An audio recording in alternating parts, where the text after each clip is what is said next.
Pido, éxitos. Sí, se inició. Bueno, gracias Martín. Que tengas un buen día. Hasta luego, Realmente. Martín, que pases bien.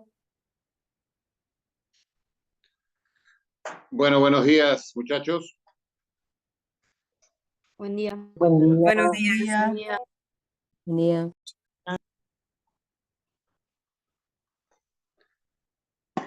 Bueno, buen día para todos. Si les parece, iniciamos el análisis de la historia.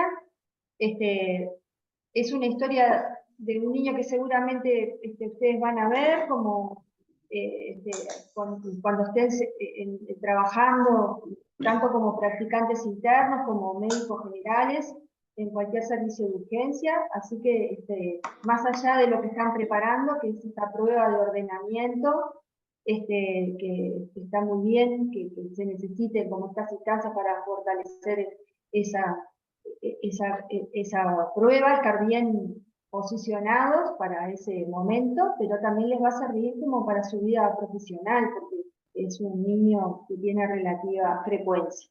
Así que si les parece, alguno de ustedes lee la historia y bueno, cuanto más participativo sea, es mejor para nosotros como docentes. Así que bueno, hay algunos de los 260, 253 que son en este momento que quieran leer la historia.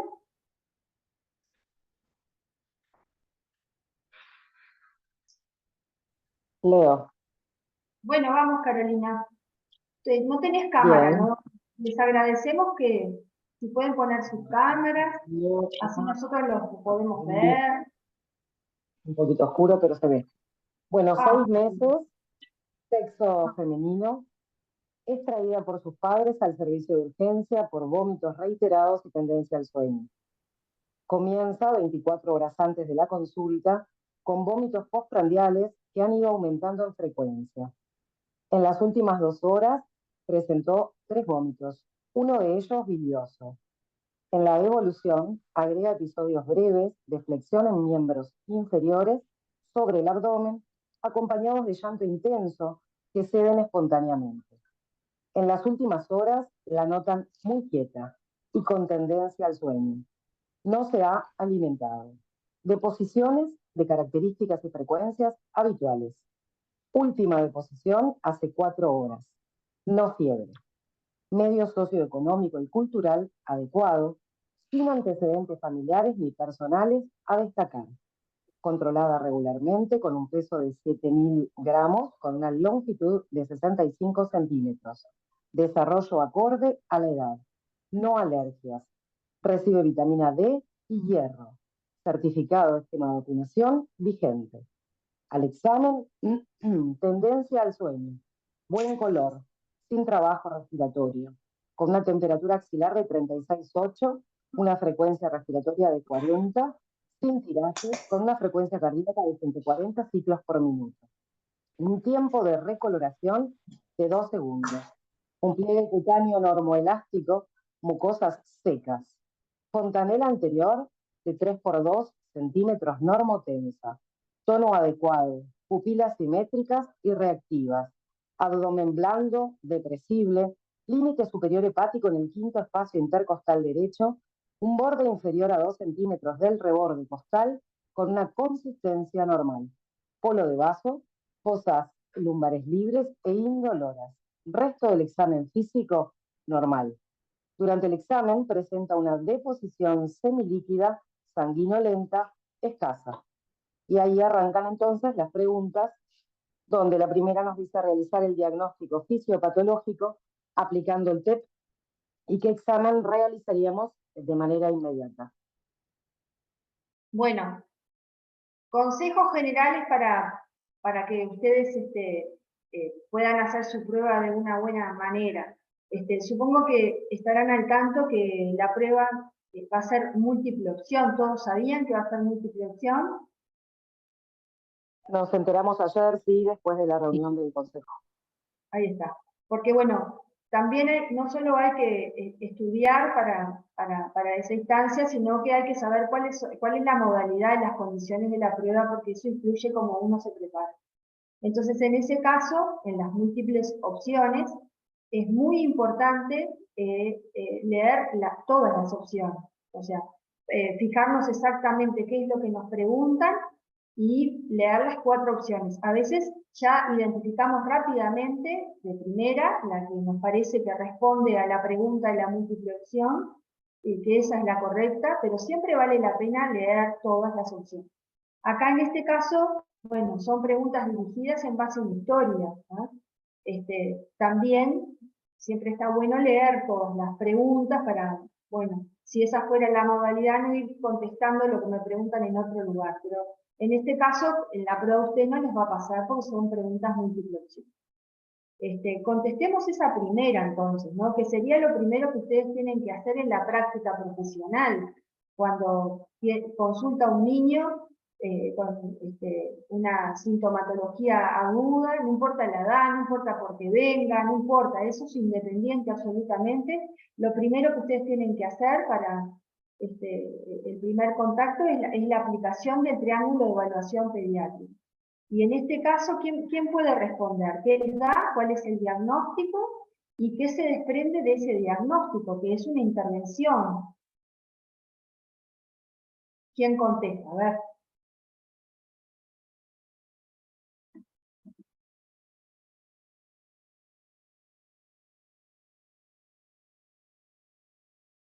¿Alguien la pudo hacer? ¿Pudo responder esa pregunta?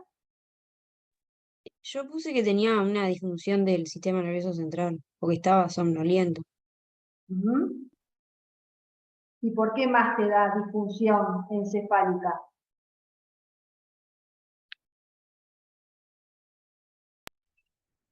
Yo también, perdón. Yo también puse que agregué, que estaba hipotónica y tenía tendencia al sueño. Perdón, yo dije. En el momento que ustedes la están evaluando no está hipotónica, ¿no? O sea, cuando en el momento del examen que decía que tenía tendencia al sueño, pero de hipotonía no tenía en el momento. Tienen que tomar el punto de corte de cuando la están examinando, ¿no? Esto forma parte Claro, del es verdad. examen. Eso era lo que relataban los padres antes, entonces, en horas anteriores, ¿no? Ahí está. Pero Está eso no, perfecto. está bueno que tú lo traigas eso, Matilde, porque una cosa es lo que los padres cuentan y otro es lo Claro, que el rendimiento del triángulo, que es una instantánea de lo que ustedes están haciendo en ese momento. ¿Tá? Y claro, así que perfecto, esto gracias. podría, bueno, Capaz que ¿por qué? pensando en el triángulo, la afectación es directamente en el momento del examen físico, en la apariencia, ¿no? Esa apariencia que se ve en este caso afectada por la tendencia al sueño. Yo en realidad pensé un poco en el tema de la afectación en la circulación, pero ante nosotros se encuentra con un buen color, por ejemplo, y en la parte respiratoria no había trabajo respiratorio. Entonces, pensando en solamente la afectación de lo que tiene que ver con la apariencia, ahí coincido con la compañera y pensaría, por ejemplo, en la disfunción del sistema nervioso central y, y en realidad nada, después en la misma pregunta, bueno, se desprende en los exámenes a realizar, ¿no? Pensando un poco en el hemoglucotest, pensando en la monitorización. Bien, ahí está. Ustedes si tuvieran que justificar esta pregunta que podría estar formulada como una múltiple opción, este niño, de acuerdo al triángulo de evaluación pediátrica, tiene una disfunción encefálica porque, como dijeron, la apariencia está afectada y tiene buen color, no está pálido, no está cianótico, no tiene sonidos respiratorios y no tiene trabajo respiratorio. O sea, tienen que justificar utilizando los 3 componentes del triángulo. Así que sería una disfunción encefálica. Cuando la apariencia está afectada, de eso solo se desprende que tengo que hacer un examen inmediatamente que tú, Carolina, lo acabas de nombrar, que es el hemoglucotest. No, es obligatorio tener una glicemia capilar en un niño que tiene una tendencia al sueño, que además es un niño que en su historia no se alimenta bien, ha vomitado, y tal vez esa expresión que tiene de compromiso encefálico esté vinculado a una alteración metabólica, y la que puedo descartar rápidamente es la hipoglicemia. Entonces, para continuar la evaluación de este niño y seguir haciendo un razonamiento diagnóstico, tengo que despejar como de ese escenario que no haya una hipoglicemia, porque si la hubiera, la tengo que corregir inmediatamente. Así que la respuesta a esa pregunta sería esto de la disfunción y además hacer un hemoglucotest inmediatamente. O sea, eso es una recomendación para los primeros 5 minutos de atención del paciente. ¿Quedó claro por ahí? Sí, perfecto. Sí, Sí, perfecto. Sí, Bueno, ¿tienen problemas con las cámaras que no ponen las cámaras?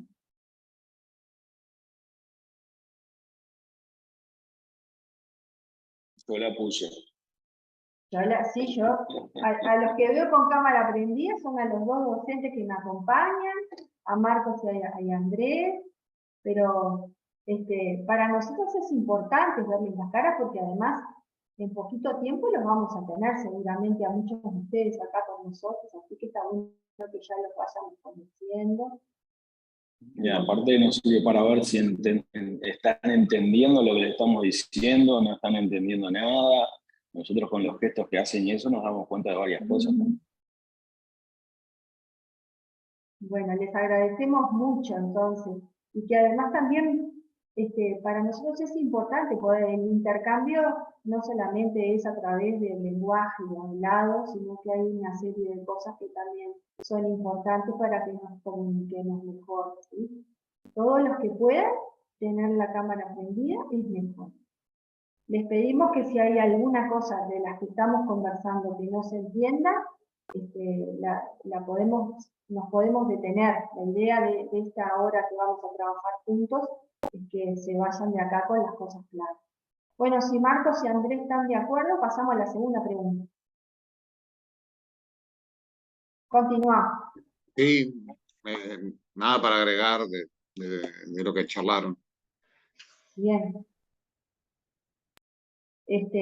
Los cirujanos, yo sé que en estos últimos años como que se han aproximado al lenguaje de la urgencia y que ellos saben que existe el triángulo, muchos de ellos lo manejan, también aporta un lenguaje universal, ¿no? Cuando nosotros, más allá de la descripción clásica de la historia, cuando decimos tiene un triángulo estable, eso para el cirujano puede tener mucho valor, porque con esa frase simple le estamos diciendo que es un niño que luce bien, ¿tá? Que no tiene en el aspecto nada a destacar, que además tiene buen color y que no tiene ningún problema respiratorio, o por lo menos no tiene dificultad o trabajo respiratorio. Entonces, si se interpreta bien ese dato, tiene muchísima información. Bueno, vieron que la historia también les aproximaba una serie de signos vitales que son muy importantes, que siempre tienen que ser evaluados, ¿no? Todo niño que viene de urgencia tiene que tener dentro de su evaluación el triángulo y signos vitales. No siempre todos los signos vitales, pero se aconseja que sobre todo en los niños que tienen cierta inestabilidad, como en este caso, de que hay que considerar todos los signos vitales para poder continuar las acciones. Y que tienen la dificultad en la edad pediátrica que los signos vitales deben correlacionarse con la edad. ¿Qué les pareció? ¿Cómo estaba la frecuencia cardíaca y la respiratoria? Esos dos datos que se les aportó en la historia.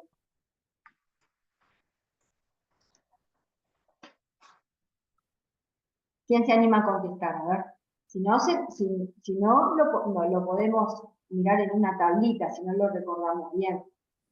Está con un poco de taquicardia y con la frecuencia respiratoria un poco aumentada, ¿no? O sea, esto en realidad podría deberse, no tanto a la disfunción, pienso yo, mi pregunta, no tanto a la disfunción, sino al dolor que está presentando el señor, ¿no? Porque no es que esté alterada más parte respiratoria, no, como dice, no tiene tirajes, no está cianótica, no tiene otra área afectada, ¿no? Bueno, Bruno, la interpretación de la taquicardia y el aumento de la frecuencia respiratoria, que pudiera estar vinculado al dolor, eso es un muy buen análisis. Pero en este niño no aplica eso. Y vamos a ver por qué, y tal vez ahí Marcos también contribuya a esto, a salir de este nodo. Fíjense siempre cuáles son los puntos de corte tanto para la bradicardia como para la taquicardia. Para un bebé de 6 meses, una frecuencia de 140 es normal. O sea, si este niño, por ejemplo, tuviera, en vez de 6 meses, tuviera 6 años, estaría taquicárdico. Pero con 6 meses tiene una frecuencia normal. La taquicardia sería 150. Y la frecuencia respiratoria también es normal. Sin embargo, si fuera un niño más grande, tendría polipnea. Un niño de 5 años con 40 sería polipnea. Marcos, capaz que acá podemos reforzar eso, ¿no? La importancia de Bueno, como decía la profesora, tanto la frecuencia respiratoria como la cardíaca van decreciendo a medida que el niño crece, o sea, son inversamente proporcionales. Y bueno, y un niño pequeño, recién nacido, un lactante pequeño, tiene 120 de frecuencia cardíaca de reposo, que para nosotros adultos sería una taquicardia. Entonces, esos límites, que sobre todo están muy bien establecidos para la frecuencia respiratoria, está muy bueno que los conozcan, que los tengan presentes para evaluar este niño o cualquier otro, y sobre todo, por supuesto, si tiene una patología respiratoria. ¿Qué sería taquicardia para este paciente? Vamos a ir definiendo cosas. A ver si alguno tiene la tablita.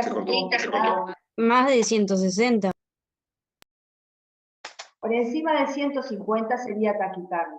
Y por encima de los 160 para el neonato. Por encima de 160, el más chiquito, ¿sí?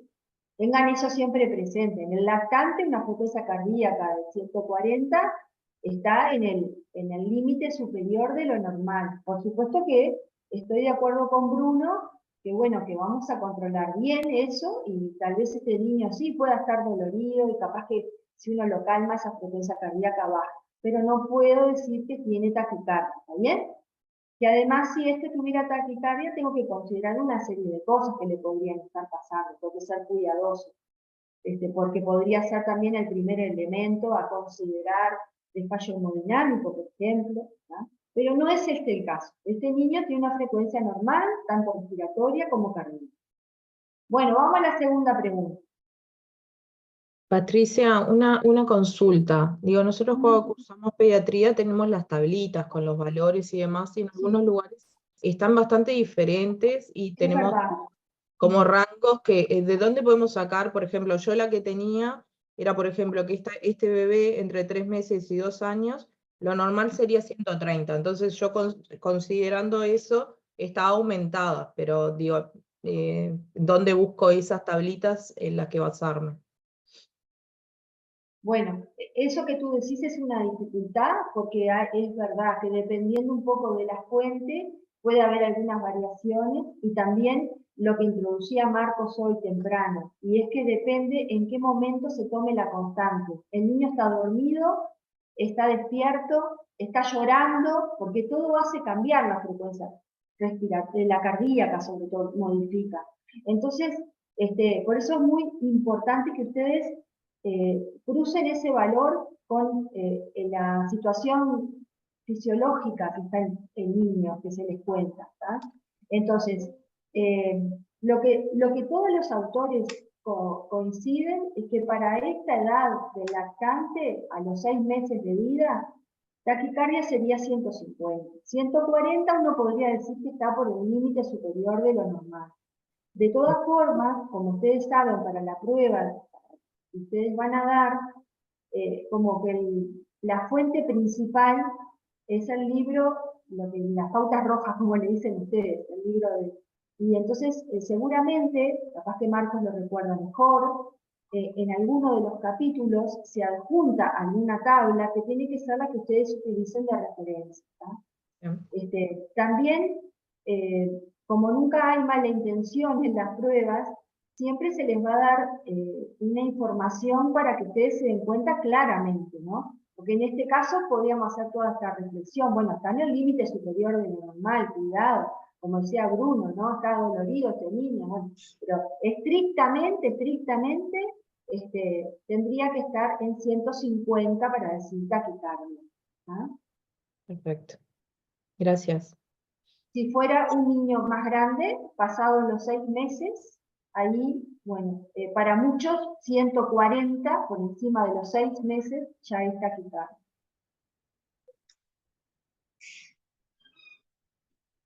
Bueno, vamos a contestar la segunda pregunta, ¿les parece?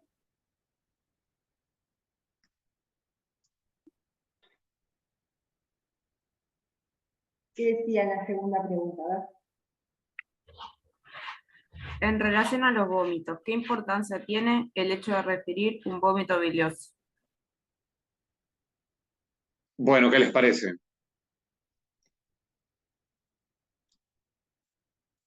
Y debe referir a lo mejor que ya no hay presencia de alimento.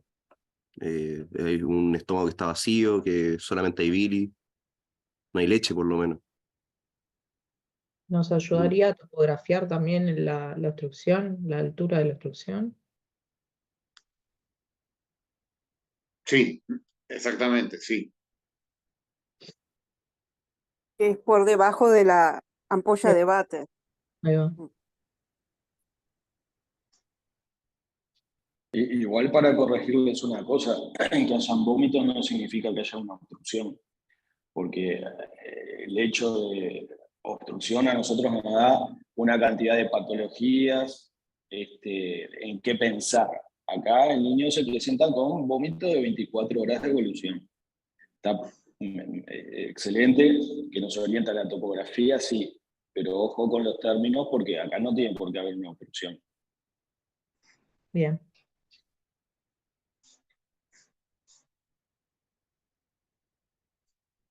¿Esto quedó claro? ¿Se entendió? Sí.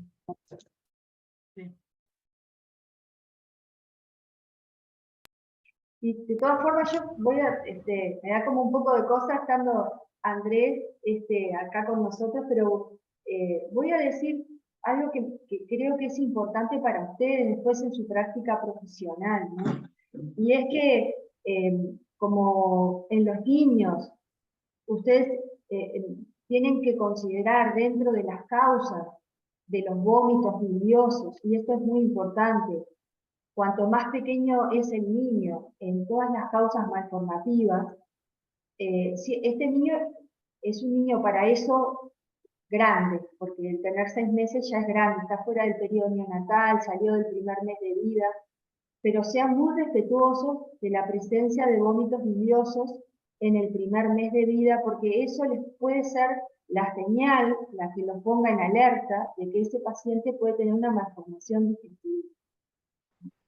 En niños más grandes a veces nos habla del tiempo de evolución, ¿tá? No es infrecuente que niños que tienen abdomen agudo, escolares, adolescentes, que también van a ver, con enfermedades de las más comunes, como puede ser una apendicitis, puedan tener vómitos biliosos cuando tienen mucha evolución, y como decía Andrés, eso no es sinónimo de obstrucción, pero tienen que considerarlo como un elemento muy importante en un lactante chiquito cuando vomita bilis. Eso que dice Patricia es muy importante. Yo, como para hacérselas más sencillas, se las limitaría quizás a los 3 primeros meses de vida. Pero sobre todo se puede ver en cualquier momento, pero un recién nacido, si el día de mañana son internos y está en el primer mes de vida y se presenta en la emergencia con vómitos, puede llegar a ser una emergencia, ¿tá? Porque puede tener como decía Patricia, una mal rotación intestinal, y hay una mala fijación de lo que es el duodeno, dónde está el ángulo de Treitz y eso, y se puede volvular todo el intestino delgado, y si no se actúa, en horas pierde todo el intestino. Excede a lo que es esta historia, eso les tiene que quedar agarrado con un ganchito, sobre todo para los primeros 2-3 meses de vida, sobre todo el primer mes.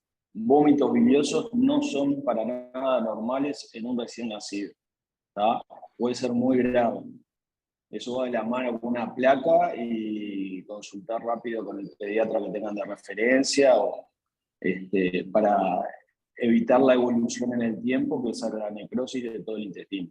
Excede un poco a esta historia. Pero está buena la aclaración porque en el día de mañana van a andar en las puertas por todo el Uruguay.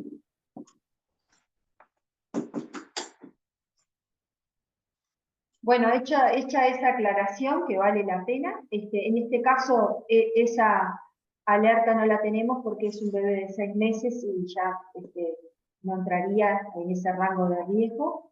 Y vamos siempre pensando en la frecuencia de lo que le pasa a los niños de 6 meses cuando se presentan con nosotros con vómitos, y que en ocasiones puede tener alguno bilioso, y que tenemos algunos elementos indirectos para pensar que este niño además tiene dolor abdominal, ¿no?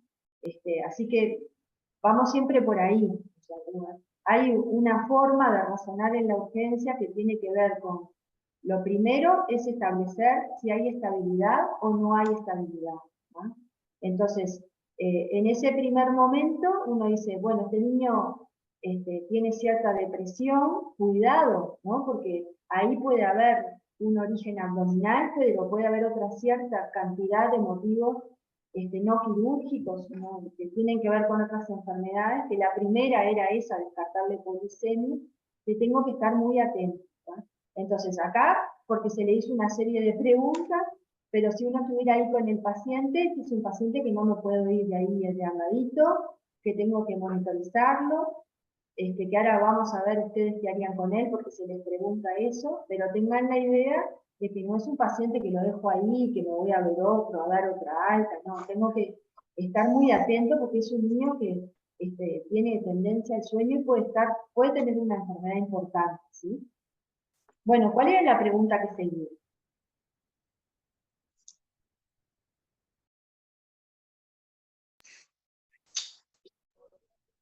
La La tercera, siguiente ¿verdad?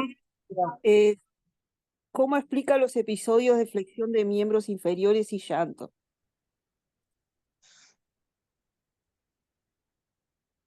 Bueno, ¿qué les parece? Por las características del dolor, que es cólico, que tiene un aumento, es así exponencial, y en ese momento es cuando flexiona los miembros y llora, y después viene como queda letárgico, después de ese episodio brusco de dolor.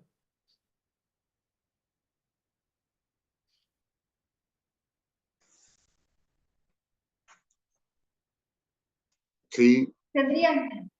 Perdón, ¿tendrían alguna otra explicación para eso? Ustedes están interpretando que la flexión de los miembros está vinculado al dolor, a sufrimiento, dolor cólico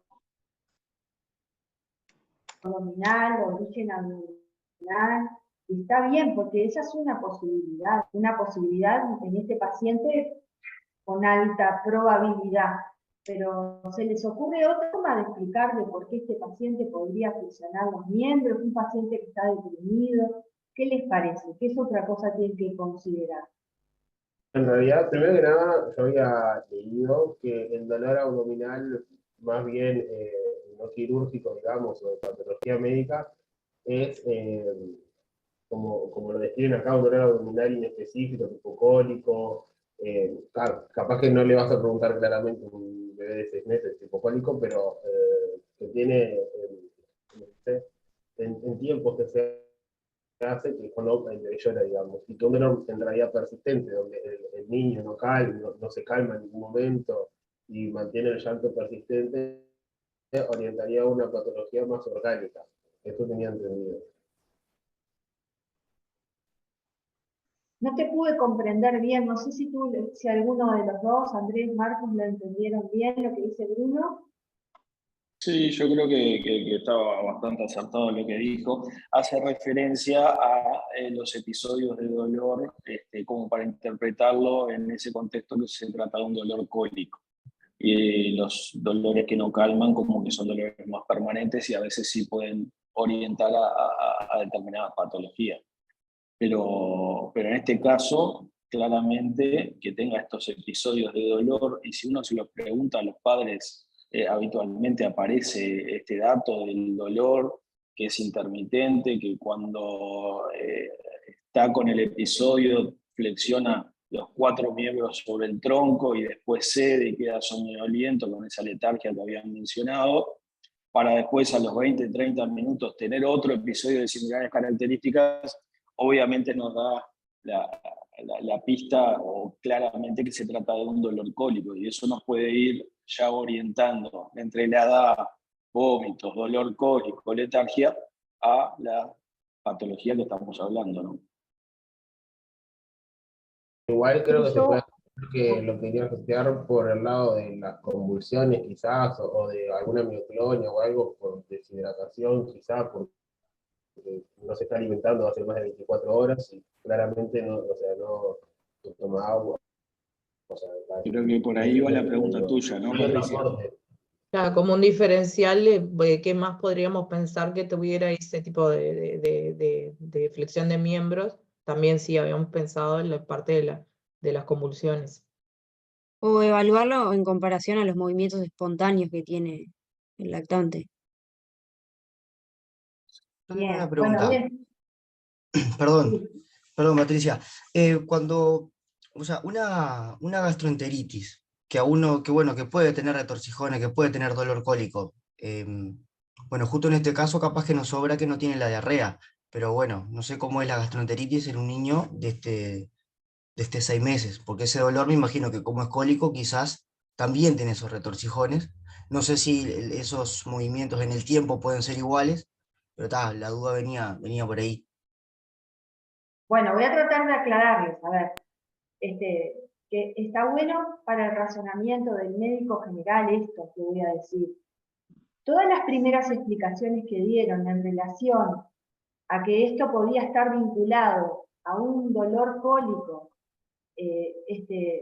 vinculado al tubo digestivo, al intestino específicamente, todos tenemos como detrás de ese pensamiento la posibilidad de que este niño estuviera invaginado, porque como decía Andrés, tiene la edad, tiene la forma de presentación. ¿No? Ahora Fabián agrega la posibilidad, que también es cierta y que en realidad es hasta aún más frecuente, de que los niños que tienen infecciones entéricas, muchas veces, previo a tener alteraciones en las deposiciones, se presentan en la fase inicial con vómitos y dolor abdominal, donde también uno visualiza que puede haber ese cólico abdominal, puede expresarse con flexión de miembros sin que eso corresponda a una invaginación. Pero, por un lado, nosotros tenemos la obligación de que cuando pensamos que una de las hipótesis de lo que está pasando es que ese paciente pudiera estar invaginado, tenemos que rápidamente identificar. Porque si eso está vinculado simplemente a un dolor espasmódico, vinculado a una gastroenteritis que posteriormente va a tener deposiciones líquidas, no tenemos que hacer mucho más que administrar un antiespasmódico, pero nosotros para la invaginación tenemos que desencadenar una conducta distinta. Ese razonamiento está muy correcto, pero ahí están pensando solamente en las causas digestivas. Y así no se razona en los pacientes, cuando uno está evaluando un niño en la urgencia. Tiene que pensar en todas las posibilidades que podrían estar explicando lo que le pasa a ese niño. Entonces, ahí tomo lo que decía Alejandra hace un ratito, de que una de las cosas que debo de pensar fuera del abdomen, me salgo del abdomen, es que este niño que además tiene depresión neuropsíquica, si esa flexión de miembros no está vinculada a la expresión clínica de un evento neurológico agudo, que corresponda a una descarga neuronal, que corresponda a una crisis epiléptica, que como tiene expresión motora, en ese caso uno dice, ¿no será que este niño está teniendo una convulsión? Y ahí tomo también lo que decía Bruno, y que tiene razón, que cuando ustedes tienen un lactante que hay ayuno prolongado, que no se alimenta bien y que vomita, Puede haber alteraciones del medio interno, iónicas. Una ya la descartaron porque descartaron que hubiera hipoglucemia, pero por ejemplo puede haber una hiponatremia importante en ese niño. Entonces, en ese caso, esa podría ser la expresión de una disbionía. Y tengo que ser cuidadoso y lo tengo que considerar, porque cuando voy a pedir los exámenes de laboratorio no me puede faltar tener un ionograma y una gasometría, por ejemplo, pero porque tengo que descartar en líneas paralelas, voy evaluando, voy pensando, voy descartando, y bueno, ¿estará imaginado sí o no? ¿No? Hay una ¿Esto será una crisis del mecanismo epiléptico? ¿Hay alguna causa para que este niño tenga una crisis? Y ahí entonces entro en ver si no tengo ninguna condición para corregir. Uno va evaluando y va actuando, evaluando y va actuando. Si nosotros nos ponemos como estrictos, así, rígidos, y pensamos solo en una invaginación intestinal, nos vamos a equivocar. O sea, en este caso no podemos dejar de pensar en la invaginación. Y por eso ahora a continuación vamos a ver qué importantes son ciertas cosas para poder identificar lo que está pasando. Pero nunca pienso en una sola cosa. Siempre amplío mi espectro de pensamiento en varias posibilidades. Y en este caso en particular, tengo que pensar en todo lo que ustedes dijeron. ¿Será que solo es una gastroenteritis y esto es un cólico abdominal que no tengo que hacer mucho? Sí, puede existir. ¿Será que está invaginado? Sí, ojo, porque tengo que ir rápido. ¿Tá? ¿O será que es una crisis epiléptica? En este niño que no tiene fiebre, porque hay veces que estos pacientes, como tienen fiebre, lo que pasa es que están teniendo una crisis febril en el contexto de una enfermedad. Usted tiene que tener en cuenta todos estos elementos. ¿Me entendieron esto? Porque aplica todos los razonamientos de los pacientes en la urgencia. Y eso de alguna forma, si ustedes lo logran con cada uno de los motivos de consulta y los motivos por los cuales los niños consultan en la urgencia, se van a equivocar menos. ¿tá? Nunca pongan una etiqueta de un diagnóstico único, porque eso genera error. ¿tá? ¿Seguimos?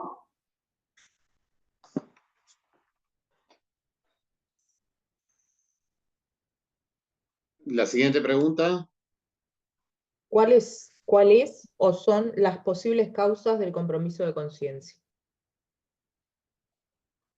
Bueno, un poquito lo que estábamos conversando ahora, ¿no? Igual si uno estuviera fuéramos nosotros tres, Marcos, Andrés, yo, formando parte de ese tribunal, en esta pregunta uno pretendería que ustedes analizaran esto que estuvimos conversando, ¿no? Pero que dijeran el por qué. ¿Por qué si este niño está invaginado tiene compromiso de conciencia? Eso es lo que tendrían que contestar. Y lo otro es lo que acabamos de conversar, ¿no? Que no tenga una disbionía, que no tenga una hipoglucemia, que no sean esas las causas. Pero ustedes tienen que contestar específicamente por qué en la invaginación intestinal puede haber compromiso de conciencia. ¿Y ahí qué pondrían? A ver. Yo había leído que justamente que los niños cuando tienen esos episodios de dolor tan brusco y tan intenso, como que tienen un agotamiento después de ese episodio que les genera todo ese letargo. Y también que en cuadros así hay como una liberación más grande de endorfinas, puede ser, que les genera una tendencia al sueño también. La deshidratación también por los vómitos que presenta el niño y la anorexia que puede estar teniendo, porque no se está alimentando correctamente, puede llevar también a un compromiso de la conciencia. Está bueno que traigas eso, Eloísa, porque me diste el pie como para aclarar algo que es importante para ustedes. Este niño tenía un elemento de deshidratación, que ustedes lo van a analizar a continuación, ¿no? Que tenía las mucosas secas, y no recuerdo si estaba orinando bien. No pero dice. para que un niño, no decía, pero debería decir, porque ese es un dato importante. Para que un niño tenga compromiso de conciencia vinculado a la hemodinamia, habitualmente ustedes tienen que detectar shock, porque el mecanismo por el cual se produce el compromiso encefálico en ese caso es por hipoperfusión encefálica. Entonces, para que un individuo tenga hipoperfusión encefálica, ustedes van a constatar en el examen físico elementos de falla hemodinámica. El niño va a estar pálido, va a tener las extremidades frías, va a haber taquicardia, va a haber un tiempo de recuperación prolongado.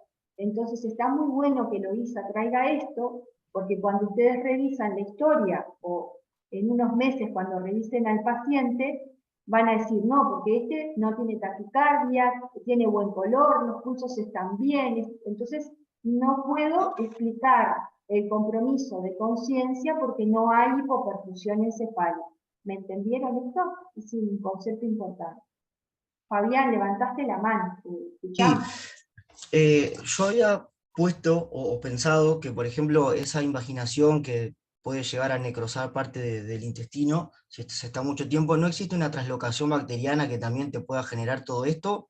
¿O eso ya pensás que es algo más grave y bueno, como no tiene taquicardia o polimnea, lo descartás? No sé, como otra causa más. ¿Qué explica ese compromiso? O sea, tú estás planteando que el compromiso de conciencia sea séptico.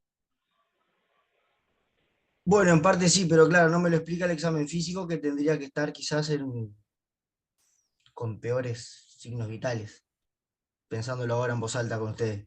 Y algo toxinfeccioso también tendría que tener, que no tiene fiebre, no tiene nada de eso. Bien.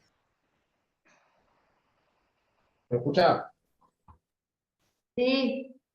Yo había pensado el compromiso de la conciencia, por el lado, en este caso, pensándolo como una invaginación intestinal, o sea, como una oclusión, que tendría que haber capaz, no sé si es la misma, se maneja más o menos la misma fisiopatología, pero el tercer espacio a nivel intestinal, donde se acumula tanta cantidad de agua, y es a lo que iríamos después en la siguiente pregunta de la parte de deshidratación, aunque tiene solo la mucosa seca y no el resto de signos, digamos, más graves.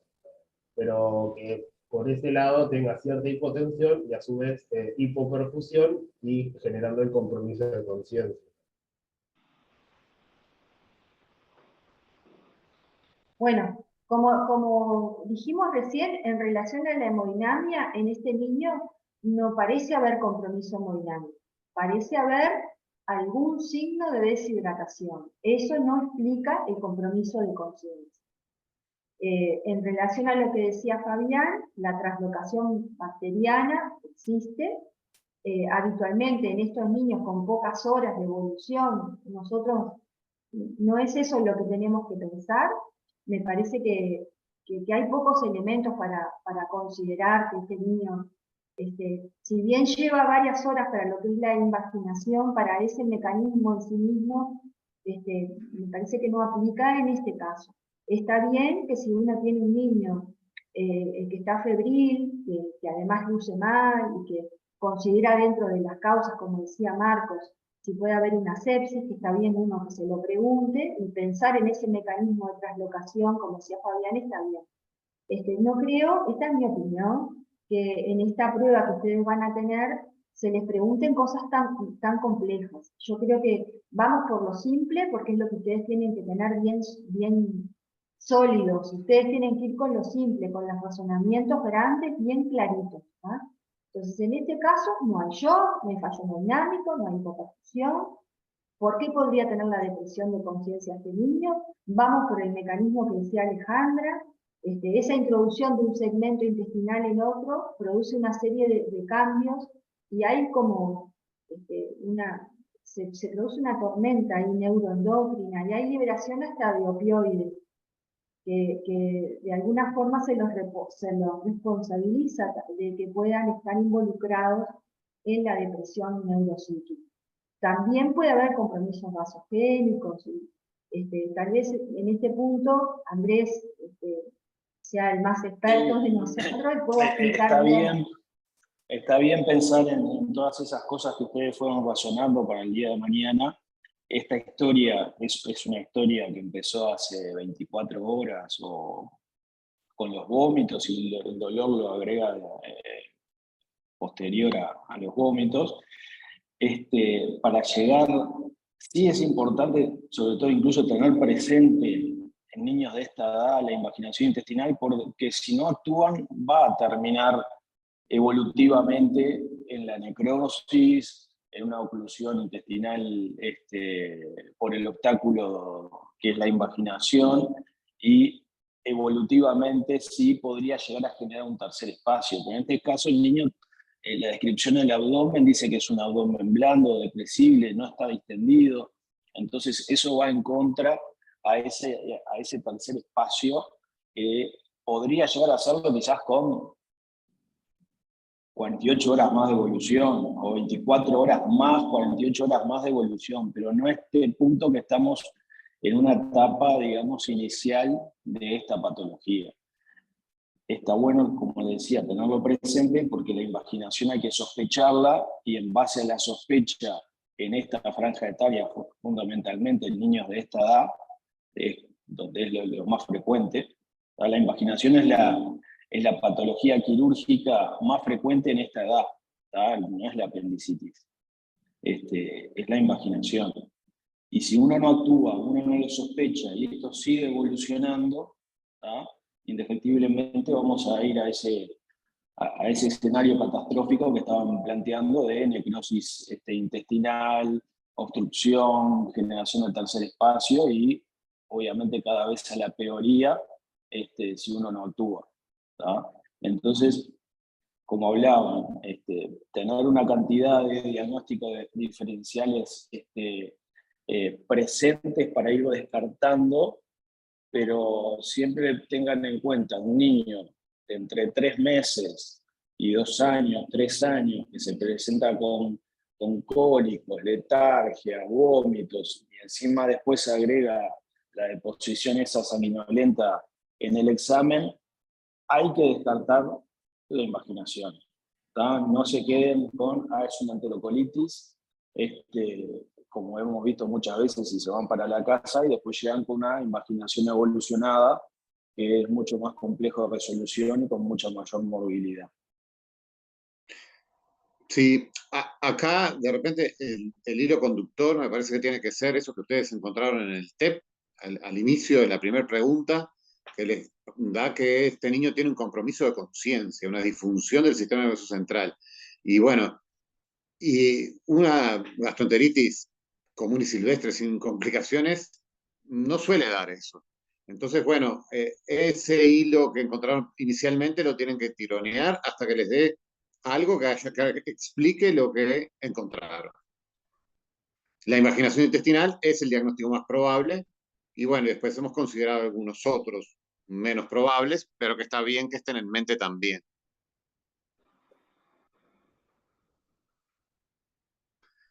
Hay 2 manos levantadas, María Barbosa. María, te pones la cámara mejor. Ahora no me funciona la cámara, estoy con el celular. Pero no, yo lo que quería agregar es que yo lo que leí es que no hay una explicación probada del compromiso de conciencia en la imaginación.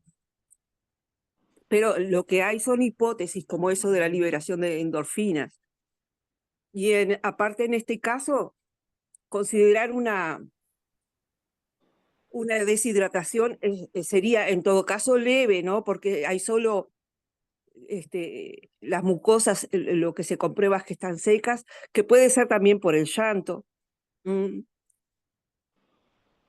Pero no sé si esto es así o si hay algo más acerca de eso. Bueno, te voy a contestar 2 cosas porque hay una que lo primero que dijiste es correcto, son una serie de hipótesis, algunas tienen mayor evidencia que otras. Lo segundo, en relación a la deshidratación, ningún niño se deshidrata porque llora, o sea que en este caso la causa de la deshidratación es porque no se alimenta y porque vomita. Pero lo que sí, como ya lo aclaramos, el hecho de que tenga solo elementos de deshidratación y no tiene elementos de hipoperfusión no explican el compromiso de conciencia. Carlos. Que habíamos dicho el tema de los trastornos hidroelectrolíticos para la flexión de miembro, buscando pero no lo habíamos hablado ahora. Un compromiso de conciencia también nos puede hablar de una hipernatremia, ¿no? En este caso, Por eso es que, por lo menos. Por eso es que estábamos integrando todo lo que le pasa al niño. Así como dijimos en el primer minuto que la causa de lo que le pasaba al niño podía ser la hipoglicemia, en pacientes como estos, que pueden explicar todo lo que tiene el niño, la crisis y la depresión de conciencia, uno de los elementos que debo de considerar son las disionías, y dentro de las disionías considerar la hiponatremia. Porque la hiponatremia da depresión y da crisis. ¿Está bien? Entonces, ustedes tienen que ir por líneas paralelas. Rápidamente tener un ionograma y rápidamente voy a descartar la invaginación. Lo hago en simultáneo. Vamos a la siguiente pregunta.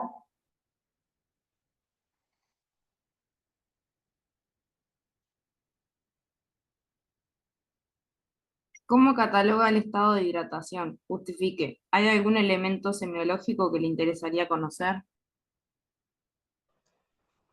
¿Qué te parece, Eloísa? Contesta tú misma, dale. Que tiene elementos de deshidratación, pero como hablábamos, por el... ¿Qué era que? Por los vómitos, podemos sospechar, pero en realidad capaz que ver cómo se está mojando el pañal, para valorar principalmente, o sea, cómo viene la diuresis también, porque cuando el niño entra en un estado de deshidratación, lo primero que se refleja es en la diuresis, porque el cuerpo trata de guardar un poco el volumen que tiene. Sí, yo creo que hay que valorar varias cosas, no parece que tuvieran muchos elementos de deshidratación, más que las mucosas secas que nos refiere, el pliegue cutáneo normoelástico, nos interesaría saber, como dijo la compañera, la diuresis, yo que sé, otras cosas, que el llanto con lágrimas, a la sed es muy difícil de evaluar en un niño tan chiquito, pero la frecuencia cardíaca es normal, tenemos varios elementos, como la fontanela está bien, varios elementos como para pensar que no tiene un estado de deshidratación, o sea, que lo comprometa, ¿no? Y no tiene taquicardia tampoco, que es uno de los primeros síntomas que aparece. Ahí está. Lo del peso no lo podemos evaluar porque es muy reciente, si hubiera pérdida de peso. Está. La semiología del pañal, ya lo dije. Y aparentemente el peso y la talla era adecuado, según dijeron, nos fijamos en las tablas. Sí.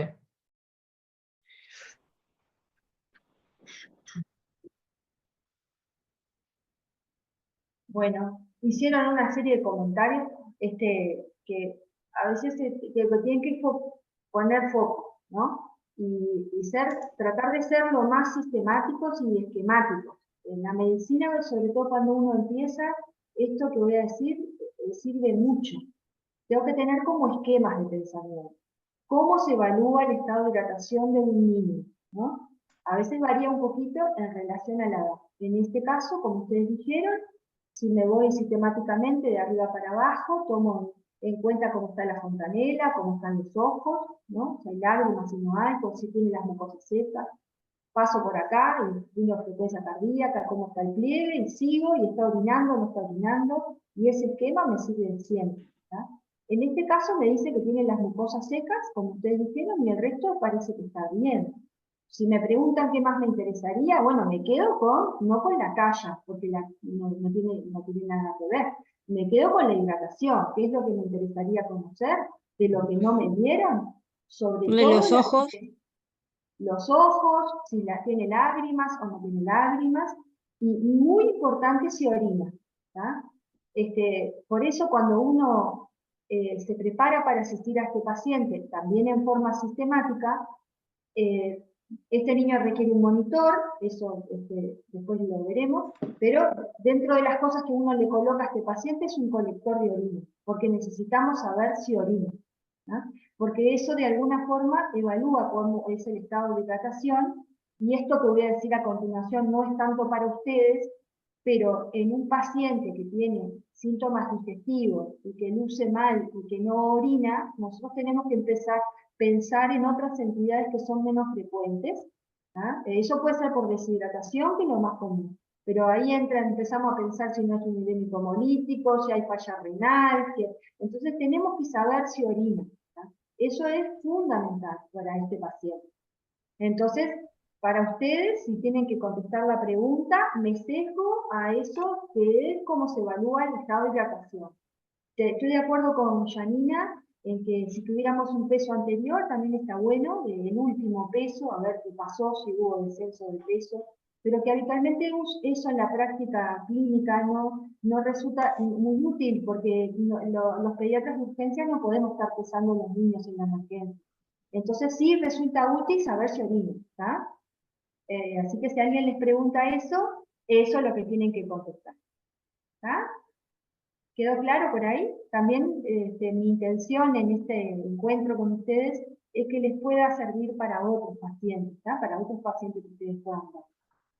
Vamos con la otra pregunta. Patricia, o sea que en este caso, solo con tener las mucosas secas ya podemos decir que tiene una deshidratación leve. Sí, sí.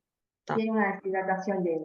Y eso tú lo tenés que tomar, Florencia, porque si alguien te pregunta qué vas a hacer con este paciente, ¿tá? Que seguramente, bueno, esa es una pregunta, parte de lo que uno tiene que hacer es que tiene que corregir la deshidratación. Ojito con este, miren mi carita, ojito con este, que si sigo con la hipótesis de que pueda estar invaginado, no le puedo dar nada por boca. Ojito con este, ¿estamos? O sea, en otro paciente distinto, donde yo no pienso que está invaginado, no pienso que pueda tener una disbionía, ahí puedo revisar si tiene alguna contraindicación para la endovenosa, para la vía oral, y seguramente me va a dar que puedo rehidratar con SRO. Justo este que estamos analizando tiene una contraindicación, porque necesito ayuno, porque tal vez si este está invaginado, después viene el cirujano y entonces tiene que hacer un procedimiento, no le puedo dar nada bioral, ¿estamos? Entonces, por eso la conducta esa limpita y bien adecuada a la medida del paciente, en este caso es que una de las cosas que voy a tener que hacer si pienso que la flexión de miembros es por dolor, es que lo voy a tener que calmar. Y otra cosa, hasta el momento que llegamos, es que si encontré deshidratación, tengo que corregir deshidratación. O sea, todo tiene una lógica. De lo que voy encontrando se van desprendiendo conductas. ¿tá? Por ahora voy así. Es un niño que no tiene la conciencia bien, monitor. Hemoglucotés, monitor. No tengo orina, colector de orina. Sigo avanzando. Todavía no descarté que está invaginado, por lo cual no le puedo dar nada por boca. Lo encontré deshidratado, preciso una vía. ¿Estamos? ¿Estamos por ahí el razonamiento? Y además creo que tiene dolor, tengo que calmarlo. Y cuando llegue al dolor, tengo que elegir el fármaco que mejor se adapta para calmar un dolor crónico, que ahora lo vamos a ver. Sigamos porque no tenemos mucho tiempo más. ¿Cuál es la pregunta que sigue? ¿Cuál es la explicación fisiopatológica de la deposición que presentó durante el examen? Bueno, vamos arriba con esto y ahí Marcos y Andrés, así yo me callo un poco, que perdonen que hablo mucho. A ver quién contesta.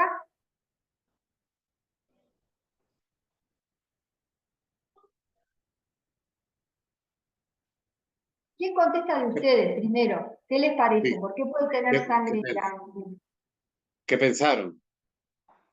Porque cuando una asa se imagina dentro de la otra, lo que hay es una compresión linfovenosa en realidad, en principio, y eso puede generar una extravasación sanguínea, que justificaría esa enterorragia, como la jalea de Grosella, que sería característica de la patología que estamos sospechando. Eso en principio, y después, bueno, puede llegar con el tiempo, si no se trata, si no se logra la desinvaginación, a la isquemia y la necrosis, ¿no? Que es lo que vamos a tratar de evitar. Está muy bien. Lo que dice Alejandra es exacto. Ustedes piensen que dentro de un intestino se mete el otro intestino, el proximal, y empieza a progresar. Pero no empieza a progresar solo el intestino, también se mete el mesenterio. ¿tá? Entonces es como decía Alejandra, primero tenés una compresión de los vasos de menor presión, que son los linfáticos y los venosos. Eso empieza a formar edema, congestión, eso trabaja a la luz intestinal, entonces por eso se explica las deposiciones sanguinolentas en jalea de grosella, que es como una especie de mermelada brillante, no es sangre, sangre roja específicamente. ¿Tá? Entonces, la explicación es por eso que decía Alejandra, que está muy bien. Lo que Bueno, sufre saber es necrosa de lasa invaginada, ¿no? Es el asa proximal que se introduce en el sector distal, que habitualmente es el intestino grueso. Las más frecuentes son las iliocolónicas. ¿Tá? Entonces, todo el mesenterio del sector del asa ilial que se introduce dentro del colon y empieza a progresar por el colon ascendente, transverso, se comprime.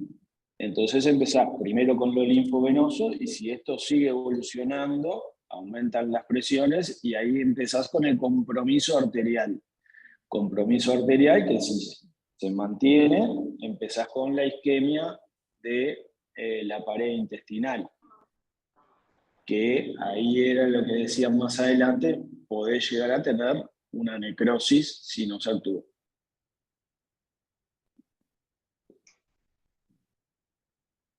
Bueno, siempre que vean un niño que piensa que está invaginado, que tiene una deposición sanguinolenta como una de las cosas que hemos aprendido con los cirujanos, especialmente yo la he aprendido con ellos desde hace tiempo, que pienso que ya lleva algunas horas, porque ningún invaginado de recién tiene una deposición con sangre por la invaginación, porque aquí no se dijo, pero quiero transmitirles a ustedes que a veces el diagnóstico diferencial, y de esto sabe mucho Marcos, que ahora veo que está ahí, a veces hay niños que tienen enfermedades infecciosas del tubo digestivo, lo que se conoce como diarreas de mecanismo enteroinvasor, que son diarreas disemperiformes, que muchas veces son diagnóstico diferencial de la invaginación, porque a nosotros llegan niños con deposiciones con sangre también, y muchas veces pueden tener algo de dolor abdominal, pero como se llevaron de este encuentro, es que siempre igual tengo que descartar la invaginación. A su vez, cuando uno lo mira en orden de frecuencia, cruzando cuáles son los agentes que dan diarrea y que se asocian más con la invaginación, justo, y a mala suerte de nosotros, es que son los que tienen gérmenes enteroinvasores. Entonces, es un desafío para el que está con el paciente, que en ocasiones esa deposición con sangre está vinculada más al agente de la causa de la infección interal. Es justo una Shigella, un Campylobacter, entonces, bueno, es un lío, pero para nosotros la conducta es, descarto lo que requeriría una intervención inmediata, y es que esté invaginado. Después, si en el coprocultivo me viene que es, bueno, un germen interinvasor, tengo una explicación definitiva. O sea que cuando uno pregunta la causa, si eso es una pregunta, lo primero que tengo que contestar es lo que acaban de decir, si se vincula a la invaginación. Y la otra es que exista un germen interinvasor, que como les decía, eso es una dificultad. ¿Cuál sería la diferencia en relación a la presentación clínica? Es que cuando está vinculado a la invaginación, habitualmente no se presenta muy precozmente, nos habla de que tiene cierta evolución. Por la contraria, cuando es un germen interinvasor, podría ocurrir dentro de las primeras horas, aunque también en ese caso, muchas veces, dependiendo un poco de la gente, puede haber una etapa que sea más toxigénica o más, que no tenga tanto que ver con ese mecanismo, que al principio el niño tiene vómitos, deposiciones líquidas y después aparece la sangre. No sé qué te parece, Marcos, Marcos con su experiencia. Acá me parece que está todo muy bien lo que dijiste. Esto que dijo Alejandra al inicio de que está en todos los libros, que es como un clásico de la deposición que parece una mermelada, una jalea de grosellas. Me da un poco de cosa decirlo delante de Andrés, pero me parece que no es lo más frecuente. Lo más frecuente es la deposición sanguinolenta, que puede confundirse, sí, con una disentería, que es la manifestación de gérmenes enteroinvasores.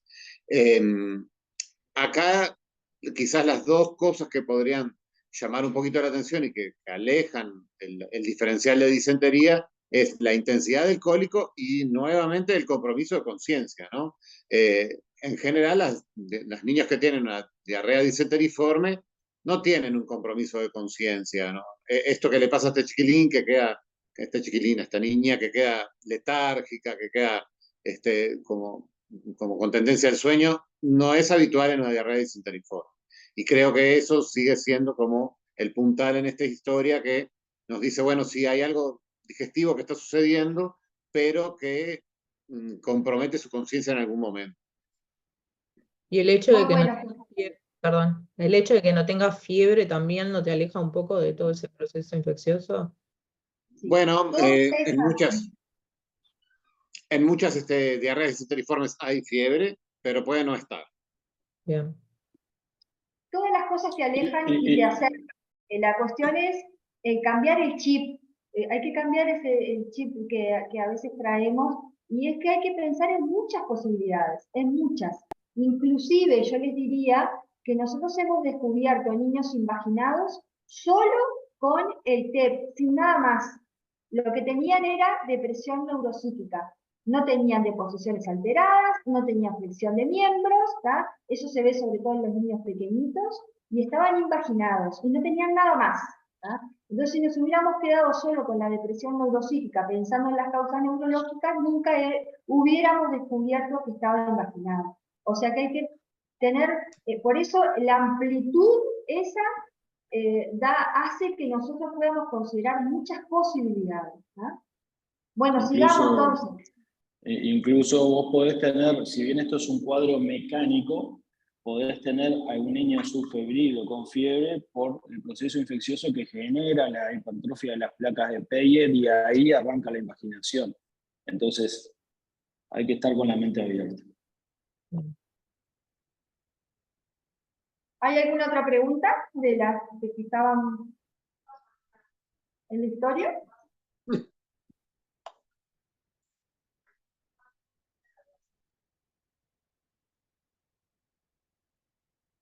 Capaz que se puede saltar directo a la 9, porque el otro ya se ha hablado, la 7 y la 8. Sí, el diagnóstico más probable, en realidad lo hemos hablado todo el tiempo.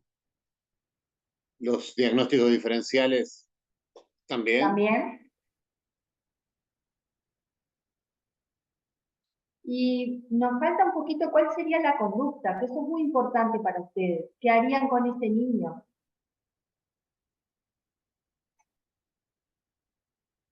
¿Alguien puede decir qué Sí, es lo la que 9 haría? dice eso, cuál es su conducta, que también un poco lo estuvimos hablando, que sería la suspensión de la vía oral en primer lugar, está el hemoglucotest, que ya lo habíamos hecho en una primera instancia. Siguiendo con lo que venía, era la suspensión de vía oral, de rehidratación por vía, así que hace una vía venosa periférica, analgesia, también antieméticos porque está con vómitos, y una ecografía abdominal para sellar diagnóstico de la invaginación. Y es un niño que va a requerir monitorización, ¿no? O sea, que estemos atentos mirándolo en un lugar que tenga enfermería que lo esté controlando, para ver todo su estado de conciencia, su hidratación, cómo continúa. Y es una conducta que tenemos que hacerlo lo más temprano, o sea, lo más temprano posible, ¿no? No dejarnos estar. Les falta una cosa. Primero que, bueno, que está bien que ustedes, en lo general, uno diría, bueno, ¿cuáles serían los titulares de la conducta? Está muy correcto lo que decía Florencia. Pero tengo que Faltó afinar. calmar el dolor, ¿no? No, dijeron calmar el dolor, pero no alcanza. Y una con eso. gasometría O un ionograma que habíamos dicho. Le falta el laboratorio, ¿no? No voy a funcionar un niño solo para funcionarlo, para poderlo rehidratar. Tengo que pensar, esta es una norma de la urgencia. Siempre tengo que pensar qué exámenes necesito en este paciente. ¿Ah? El hemoglucoté ya lo hice. Seguramente lo que necesito es una analítica sanguínea. Entonces, dentro de la conducta va lo que necesito con este paciente. ¿Con qué lo calmarían primero? Yo puse dipirona. Muy bien, Eric. Y es el fármaco que habría que elegir en este caso, pero me tenés que decir por qué. Si te animás, y si no, lo vemos. Es porque tiene acción política también. Eric, no te escuché. Que yo pensé que sería lo más inocuo. Bueno, sería el fármaco indicado porque hay presentación endovenosa y porque tiene un beneficio adicional, además de ser un buen analgésico, también lo usamos como antipirético, pero porque tiene un muy buen efecto antiespasmódico. Entonces, uno de los mecanismos que ustedes plantearon es que si este niño tuviera algo de intestinal, que estamos pensando en la impaginación, entonces cuando elijo el fármaco me conviene elegir uno que tenga ese beneficio.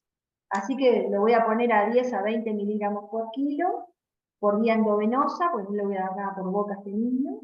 También tengo que decidir cómo lo voy a rehidratar, y ahí necesito, primero, saber cuál es el grado estimado de la deshidratación, que como ustedes dijeron, es una deshidratación leve, entonces alcanza con que hagan a 50 cc por kilo, que lo pueden hacer en 2 a 4 horas, y con qué solución, tengo que poner todo, sería solución 90, seguramente, porque este es un niño, pero tal vez, y alguien pueda discutirlo, que como este niño no tiene deposiciones líquidas, tal vez para rehidratarlo, en este caso, tendría que tener una gasometría a pie de cama para descartar que no hubiera un perfil alcalótico, que ese es el que predomina en los niños que tienen muchos vómitos. Entonces, si tengo alguna duda, me conviene empezar con suero fisiológico para rehidratarlo y después lo puedo adecuar. Esto que estoy diciendo tal vez sea un poquito elevado para el nivel que están ustedes de la carrera, pero me interesa que se queden con este concepto, de que cuando los niños solo vomitan, y no hay pérdidas digestivas, me puede pasar que la solución 90 no sea la mejor solución. Aunque la mayoría de las veces, como hay mucho ayuno, ese componente que da el ayuno hace que mi perfil metabólico sea neutro o inclusive acidótico, y en ese caso la solución 90 entra muy bien. Si tengo dudas, bueno, pongo suero fisiológico, o sea, puedo poner en este caso un suero glucosado al 5, que aporta algo de glucosa, lo llevo a fisiológico, ¿sí? Y con un aporte de potasio basal. No creo que se les pregunte tanto en la prueba de ustedes, pero sí tienen que tener ese concepto, que no puedo usar soluciones hipotónicas. A este niño no le puedo poner un suero medio salino, de ninguna manera, ¿no? Ni ningún suero que no tenga sodio. Y voy a adaptar la reposición en base al resultado del laboratorio. Por lo cual, cuando le pongo la vía a este paciente, quiero gasometría, glicemia, ionograma. ¿Ah? Como no tiene fiebre, en principio, bueno, tal vez un hemograma si quieren, pero no necesito mucho más que eso. Necesito el medio interno y los iones. ¿Ah? ¿Carlos? Consulta, también estaría bueno pedir una función renal por el tema de la deshidratación, sospechar una insuficiencia renal en caso de prerrenal, por ejemplo. Nunca está de más.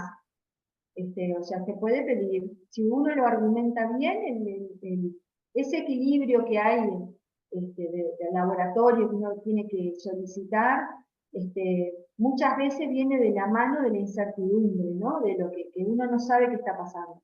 Cuando seguramente en este paciente le estamos colocando la vía y es el momento de sacar el laboratorio, tal vez ya colocamos el colector de orina, que también eso es conducta, porque llamar al cirujano es conducta. Y yo, sin lugar a dudas, además de hacer todo esto que estamos conversando, también llamaría al cirujano. O sea, llamo a Andrés rápido, que venga a ver a este niño, a ver si le parece que está invaginado, porque además capaz que él quiere acompañarlo en la ecografía.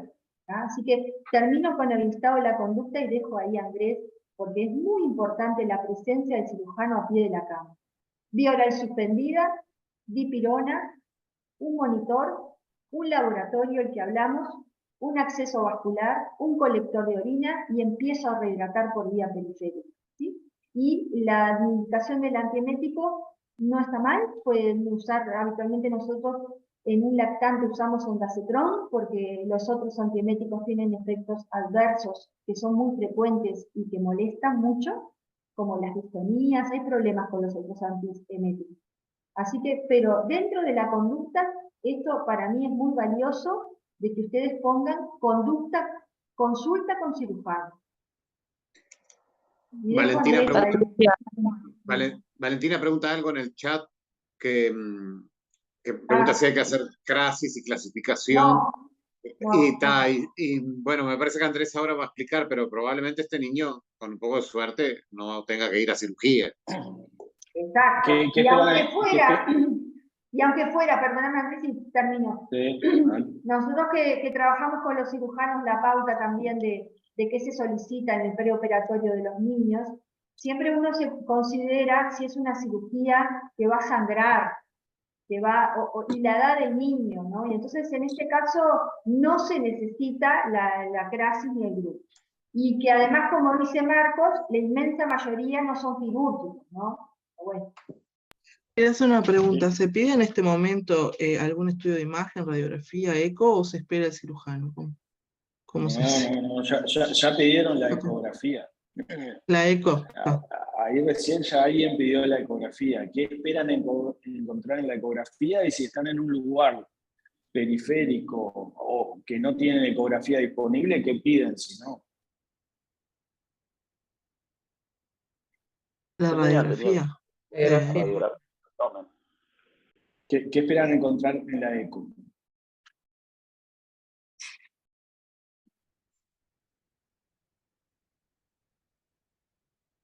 Si es una radiografía, puedo esperar a encontrar asas distendidas y algún nivel hidroaéreo. En realidad, en el caso de que no pueda acceder a la ecografía. Está bien, hay una redistribución de los gases que uno puede sospechar si no tiene la ecografía, que se trata de una invaginación, y eventualmente si están en la periferia tienen que derivarlo rápidamente con esa sospecha y no esperar, por ejemplo, al otro día a ver si llega un ecografista para hacer una ecografía. Pero el estudio que hay que pedir, si uno tiene que elegir uno y está en el mejor medio, es la ecografía. Y la ecografía nos va a informar, o el ecografista nos va a avisar que ve dos imágenes típicas, que son cómo se ve la imaginación. Los concéntricos, que se ve un asa dentro de la otra, el sector de imaginación, y transversal, como un pseudo riñón, así, al cortarlo. Ahí va, en el corte transversal, en realidad, uno ve varias imágenes una dentro de la otra, que es lo que le hablan como una imagen de diana, y cuando uno hace el tablero de tiro al arco, tiro con flecha, lo que sea, esa imagen, ¿tá? Que son varios anillos concéntricos. Y en el corte longitudinal es la imagen pseudo-riñón, ¿tá? Que esa imagen que se ve como la pelvis en realidad es el mesenterio que hablábamos que hoy, que se introducía de intestino dentro de intestino, ¿tá? Entonces, habitualmente, en ese momento ya nos está llamando el ecografista directamente a nosotros de que tiene una invaginación. ¿Y cuál es la ventaja de la ecografía? ¿Cómo vamos a seguir? Que me puede guiar en la realización del tratamiento, o sea, que no es quirúrgico, o sea, va a ser o neumático o hídrico, y va a estar guiado con la ecografía, o sea, mientras yo voy intentando resolver la imaginación, o sea, desinvaginar el intestino, la imagen me va guiando si lo que yo estoy haciendo está dando resultado o no. Exacto. La ecografía, nosotros habitualmente, muchas veces nos llama, sobre todo acá en el Pereira, nos llama el ecografista, tenemos un niño invaginado, bajamos y ahí empezamos el procedimiento de desinvaginación siempre y cuando no hayan contraindicaciones absolutas. ¿Cuáles les parece que podría ser una contraindicación absoluta para intentar un enema para reducir la invaginación? Una oclusión intestinal. O la perforación.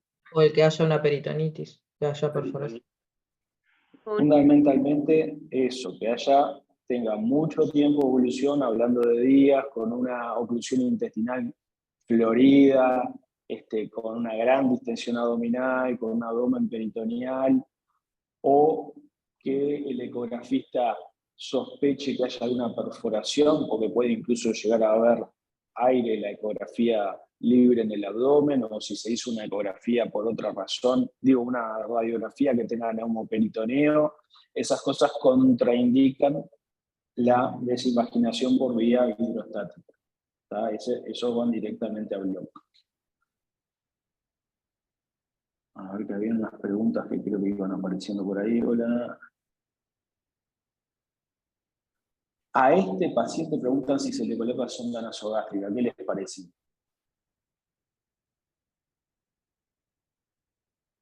Que no requiere porque ya está teniendo vómitos biliosos. Por ende ya el estómago está degravitado. Colocar una sonda nasogástrica es bastante agresivo y en realidad en este paciente tiene muy poca evolución. Si bien tuvo los vómitos, no está con una distensión abdominal importante, que tengamos miedo de que tenga una aspiración o que vayamos a ir a una cirugía y sí es importante gravitarle el estómago para el momento de la inducción anestésica. Estamos hablando de un niño de 24 horas que no tiene una sintomatología muy florida, hablando de una obstrucción intestinal.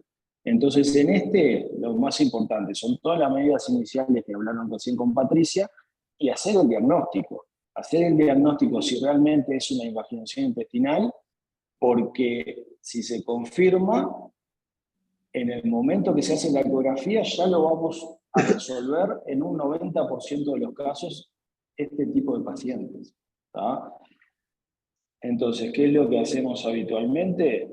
Con el ecografista, ahí tenemos como un kit preparado que consiste en suero fisiológico tibio, ¿tá? Se calienta microondas o en baño María, y se coloca una sonda vesical a nivel rectal, se infla el balón, ¿tá? Y se comprimen los glúteos. Y se empieza a pasar el suero fisiológico y el ecografista va viendo en tiempo real por dónde transita el suero y cuando llega a la cabeza de invaginación y empieza a retroceder la invaginación. ¿Tá? Y eso lo vamos viendo en el momento. Siempre hay una zona que le cuesta un poquito más desinvaginarse que el resto del intestino. ¿Cuál es?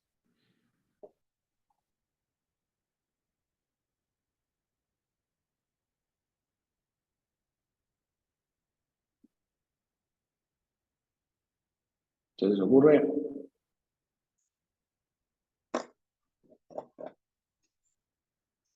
La válvula iliocecal. ¿Tá? Esa zona habitualmente tiene mayor edema y es cuando pasamos del sector del intestino grueso al intestino delgado, y esa zona a veces o frecuentemente nos cuesta un poco más desinvaginarla. ¿Tá?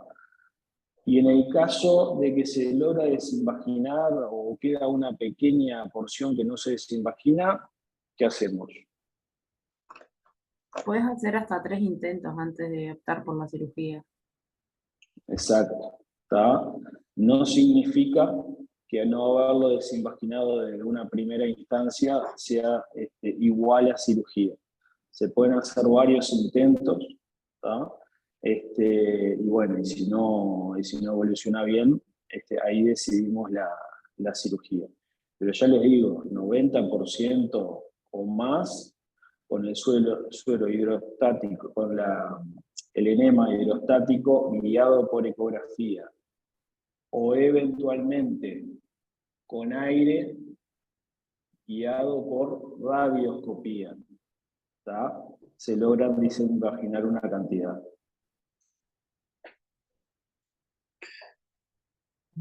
Hay una pregunta en el chat, Andrés. Sí. 24-36 sería invasión bacteriana y que se debería iniciar antibióticos, esto sigue siendo así. O sea, depende mucho del grado de obstrucción que tenga. No es lo mismo 24 horas quizás para un paciente que para otro. ¿Tá? Es variable.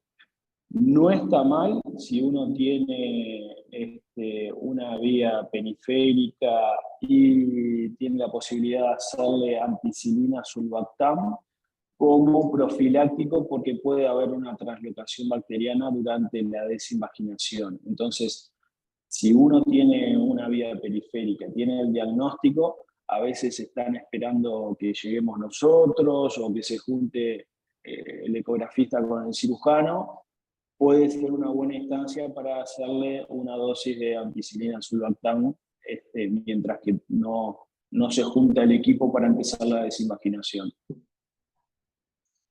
Bueno, escribí en el chat lo que pienso. Hay algunos aspectos que ustedes preguntan que están discutidos, no hay una unanimidad en las recomendaciones de urgencia. En general, los niños que llevan más de 24 horas de evolución y si están febriles, o cuando uno sospecha que además esa invaginación está insertada en un niño que tiene una infección enteral, o cuando hay parámetros de laboratorio que están alterados, una leucocitosis muy elevada, o en los febriles que además pedimos parámetros de infección, como la PCR, la PCT. Bueno, en ese caso sí se sugiere que hay que empezar, como decía Andrés, ampicilina sulbactam, o en ocasiones también, o ceftriaxona, pero bueno, ampicilina sulbactam estaría más adecuado al origen enteral. Pero eso no es no es lo más importante en este niño. En este niño que estamos en la historia de hoy, que ni siquiera tiene fiebre el niño, no es de las medidas que uno diría tiene que priorizar todo lo otro. Primero tenemos que descartar que esté invaginado, y tenemos que rehidratarlo, tenemos que corregir si hay alteraciones, y después en este paciente el antibiótico, si va a venir, tendrá su lugar, pero no es en el primer tiempo, ¿estamos? Recuerden que esta patología, y ahí ya medio que respondemos la pregunta que sigue, es una cuestión mecánica, sobre todo es una cuestión mecánica, ¿no? No es como en la apendicitis que hay un origen infeccioso de la enfermedad y todas las apendicitis llevan antibióticos. Acá hay una cuestión mecánica que hay que desimpactar. Y después preguntaban cosas del tiempo. No hay contraindicación absoluta por los tiempos. Depende de cómo está el niño. Podemos tener un niño de 36 horas con mucho más compromiso que quizás un niño de 48 horas y que podemos seguir intentando igual la desinvaginación. ¿Tá? No hay un límite de horas de que hacemos desinvaginación o no. ¿Tá? Eso depende de cada niño. Es una contraindicación eventualmente relativa si lleva días de evolución. Bueno, yo a las 10:15 tengo una reunión, por eso quería como tratar de que finalizáramos de contestar las preguntas, que Sí, creo yo que tengo queda una, cirugía ¿verdad, también. Marcos? Sí. En realidad la pregunta que sigue es, explica la patogenia de la enfermedad sospechada, que bueno, que creo que lo hemos explicado, no sé si quedan dudas de esto. Eso está bien descrito, inclusive si ustedes tenían, como han nombrado el libro de Bello, ahí hay una buena descripción de lo que pasa, y eso, bueno, no se ha modificado. Hoy hablaba Andrés de la inflamación de las placas de Peyer, que muchas veces hay, tiene que ver también con las condiciones de cuáles son el acolamiento, ¿no?, del mesenterio, las características que tiene el tubo digestivo de los lactantes. no sé, yo siempre me A identifico grandes, con esa... sí, a grandes rasgos, saber que en los menores de 3 años aproximadamente, 90-95% son causas primarias, ¿tá? Que no hay algo patológico que provoca la invaginación, ¿tá? Eso se empieza a ver como a partir de los 3 años, empieza a aumentar el porcentaje de causas secundarias, que puede ser un Meckel, hemangiomas, distintos elementos, pólipos intraluminales que provocan la invaginación, ¿tá? Pero eso empieza a ser más frecuente en el niño preescolar, escolar, igual siguen siendo más frecuentes las causas primarias. Pero por eso hay como un punto de corte de los 3 años, que cada vez lo vamos tirando un poquito más adelante, de sospechar si acá hay una causa secundaria o no. Muchas veces eso nos marcaba la conducta, la edad, menos de, primero era 2 años, ahora medio que le pasamos a 3. Si es menos de 3 años, sospechamos que es primaria, entonces siempre, si podemos, intentamos estas desinvaginaciones, digamos, no quirúrgicas invasivas de bloque. Si tiene más de 3 años, sospechamos que puede haber una causa secundaria porque empiezan a aumentar en frecuencia, pero podemos seguir intentando estas vías de desinvaginación. Y obviamente, si no se logra desinvaginar, o si reitera, se reinvagina, y bueno, empezamos a sospechar las secundarias y eventualmente actuaremos en consecuencia.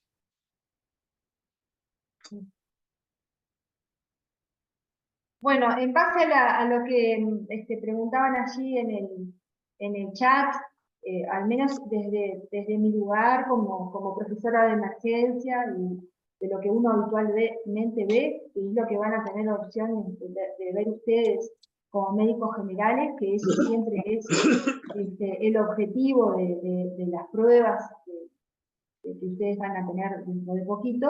Si uno habla de abdomen agudo, esta es una de las patologías más importantes porque, como decía Andrés, es el abdomen quirúrgico más frecuente del lactante. O sea, no hay otro. O sea, la inmensa mayoría de las invaginaciones son no quirúrgicas, las desinvaginaciones.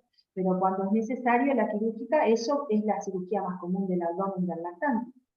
Entonces, si yo tuviera que decir cuáles son las cosas que tienen que repasar, como preguntaban ahí, yo creo que tienen que, en el agudo, tienen que saber cómo se presenta la apendicitis, como que en el niño pequeño a veces hay muchas dificultades para el diagnóstico, no creo que eso sea preguntado en la prueba de ustedes, pero la apendicitis obviamente que tienen que leerla, la invaginación, bueno, también tener en cuenta algunos